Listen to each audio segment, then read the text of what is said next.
Hassan. A'udhu billahi minash shaitanir rajim. Bismillahir Rahmanir Rahim. Salam alaikum, dear friends. Today I'm here to read you a story on Imam Hassan, since we commemorated his wafat yesterday.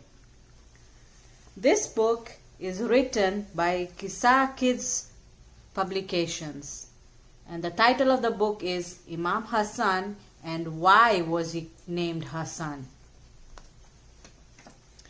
It was a special time of the year again, the time for worship, the time of remembrance.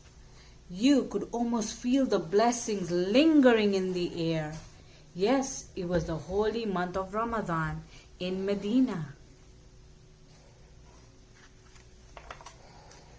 It was the 15th day of the holy month, and the house of Imam Ali alayhi salam was filled with excitement. Finally, the sound of a crying baby echoed throughout the small house. Alas, Prophet Muhammad's first grandson entered this world. The beautiful baby was gently placed in the arms of his loving father, Imam Ali.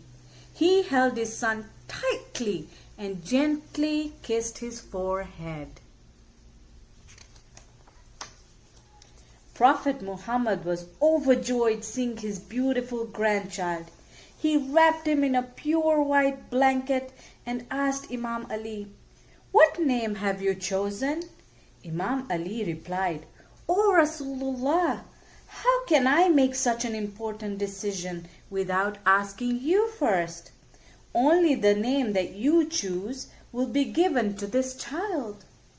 The Prophet smiled and replied, "And I will not name this child without asking Allah first."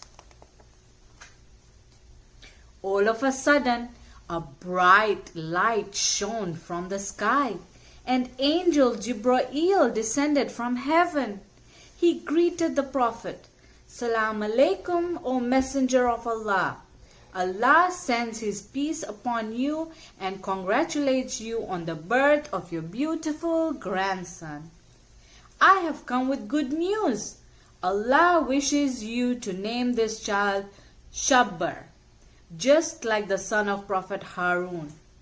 You see, Prophet Harun was very special to his brother. Prophet Musa, just like Imam Ali, is very special to you. That is why Allah has chosen this special name for your grandson." Prophet Muhammad was overjoyed. He asked, "O Jibreel, how do you say Shabbar in Arabic?" Jibreel smiled and said, "Hassan." The Prophet was delighted upon hearing this beautiful name and announced to everyone in the room, "Allah has named this child Hassan." Hassan means goodness or the good doer. Everybody smiled and rejoiced when they heard the Prophet's announcement. What a wonderful name for this child who would grow up to be the best of the good doers. Just like his grandfather, Imam Hassan would go on to do so many good deeds in his life. In fact, he was so kind and generous that twice in his life he gave away everything he owned to the poor. Imam Hassan even showed kindness towards those who were mean to him. One day Imam Hassan was riding his horse when a man suddenly blocked his way. This man, who had just come from Damascus, did not like the Prophet's family and began saying cruel things to Imam Hassan. When the man finished his hurtful words, Imam Hassan got off his horse and smiled at him.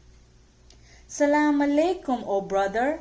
You seem like you are new in town. If you are hungry, let me feed you. If you need something, let me help you. Please come to my home and be my guest." The man was shocked at Imam Hassan's kindness and tears began rolling down his face. He felt so ashamed of the way he had spoken to Imam Hassan that he immediately fell to his knees begging for forgiveness. Imam Hassan's kindness did not stop there. He was even kind to the animals. One day while he was eating, a hungry dog came and sat in front of him. Imam Hassan began to tear pieces of the bread and shared it with the dog. One of his companions was walking by and looked surprised to see the Imam feeding the dog. He asked, "Oh, Imam Hassan, is this dog bothering you? Should I take him away so that you can finish eating in peace?" The Imam replied, "No, please let him be." His companion looked surprised and asked, "Why, O son of Rasulullah?"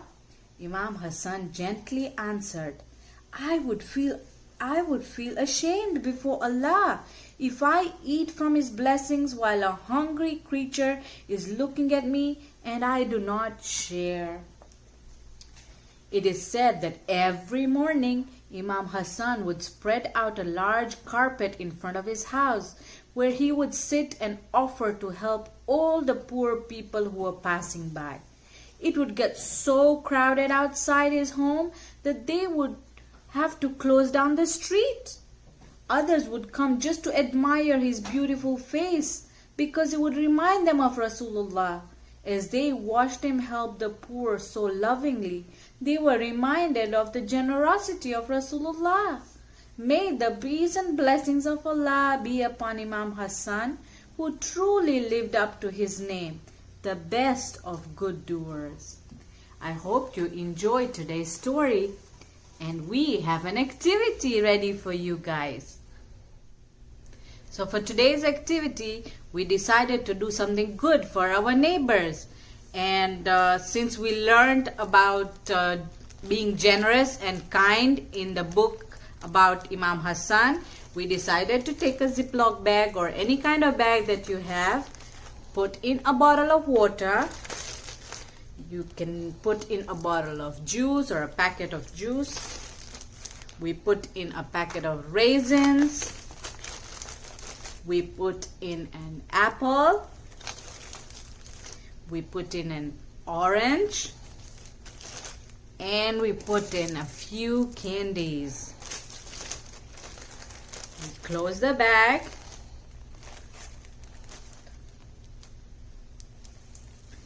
And then I printed out something that said, "Dear friend, this is a small card to inform you that this month a friend of yours is commemorating the death of the man who stood for social justice and rights for others. He was known for his generosity and humbleness that never let the poor feel inferior to him. This man was Hassan, grandson of the Islamic Prophet Muhammad, son of Ali and Fatima, daughter of Prophet Muhammad. With very best wishes, your neighbors, the Qasim family." And I'm gonna put it on the bag and take a stapler or a tape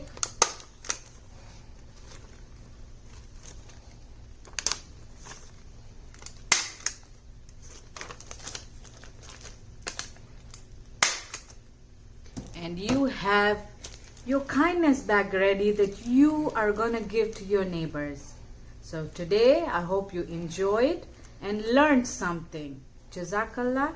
Remember me in your du'as.